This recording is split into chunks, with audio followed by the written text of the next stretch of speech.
And we are, as a people, inherently and historically opposed to secret societies, to secret oaths, and to secret proceedings.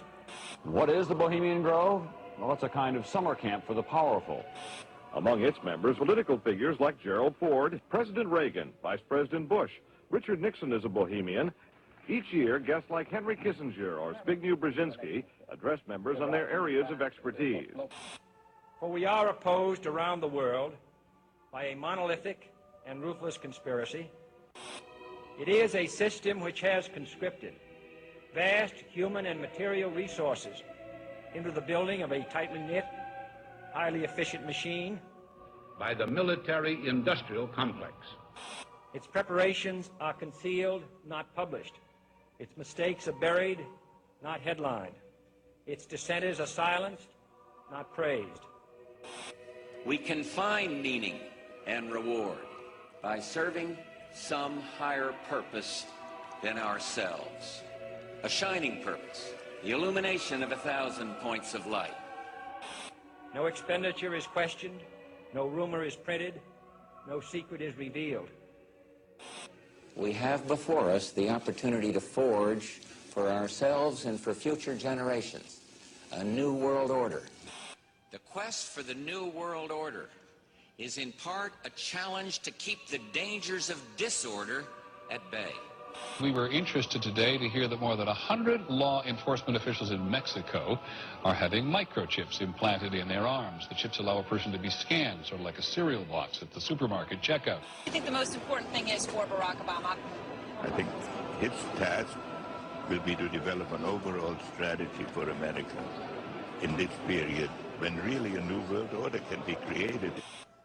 I think a new world order is emerging, and with it the foundations of a new and progressive era of international cooperation. But the burdens of global citizenship continue to bind us together. In this new century, Americans and Europeans alike will be required to do more, not less. Partnership and cooperation among nations is not a choice. You know, there is such a thing as insidious influence. Does it involve bribery?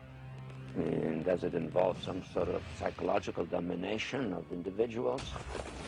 But what does a new world order mean for countries like ours? A new world order. No world order that elevates one nation or group of people over another will succeed. It's a phrase that I often use myself, that we needed a new world order. So it's going to be an inner ruling elite and then everyone else. And I got news for you.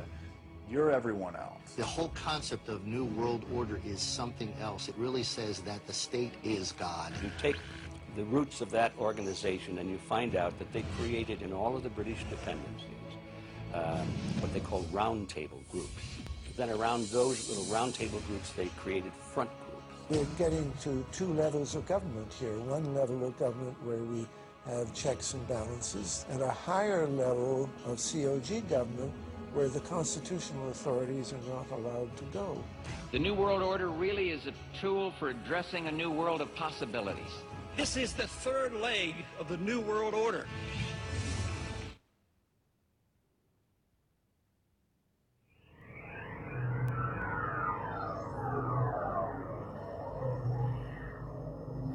An illusion will be created so vast, so large that it escapes their perception.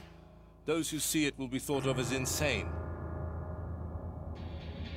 We will always stand above the relative field of their experience, for we know the secrets of the absolute.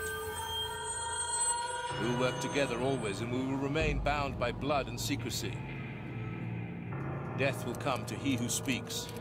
We will keep their lifespans short and their minds weak while pretending to do the opposite. We will use our knowledge of science and technology in subtle ways so they will never see what is happening. We will use soft metals, aging accelerators and sedatives in food and water, also in the air. They will be blanketed by poisons everywhere they turn. The soft metals will cause them to lose their minds. We will promise to find a cure from our many fronts, yet we will feed them more poison. The poisons will be absorbed through their skin and mouths. They will destroy their minds and reproductive systems. For all this, their children will be born dead, and we will conceal this information. They will see our products being used in films, and will grow accustomed to them, and will never know their true effect.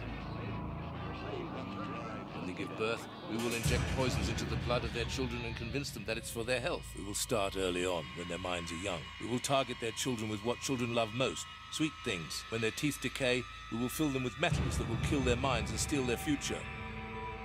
When their ability to learn has been affected, we will create medicines that will make them sicker and cause other diseases for which we will create yet more medicine. We will render them docile and weak, so they succumb to us and our power. They will grow depressed, slow, and obese. And when they come to us for help, we will give them more poison. We will focus their attention towards money and material goods, so that they may never connect with their inner self. We will distract them with fornication, external pleasures, and games, so that they may never be one with the oneness of all. Their minds will belong to us, and they will do as we say. If they refuse, we shall find ways to implement mind-altering technology into their lives. We will use fear as our weapon. We will establish their governments and establish opposites within. We will own both sides. We will always hide our objective, but carry out our plan. They will perform the labor for us, and we shall prosper from their toil. Our families will never mix with theirs. Our blood must be pure, always, for it is the way. We will keep them separated from the oneness by dogma and religion. We will control all aspects of their lives. We will make them kill each other when it suits us, and tell them what to think and how. We will guide them kindly and gently, letting them think they are guiding themselves. We will incite animosity between them through our factions. When a light shall shine among them, we shall extinguish it by ridicule or death, whichever suits us best. We will make them rip each other's hearts out and kill their own children. We will accomplish this by using hate as our ally, anger as our friend. Hate will blind them totally, and never shall they see that from their conflicts we emerge as their rulers. They will be busy killing each other. They will bathe in their own blood and kill their neighbors for as long as we see fit. We will benefit greatly from this, for they will not see us, for they cannot see us.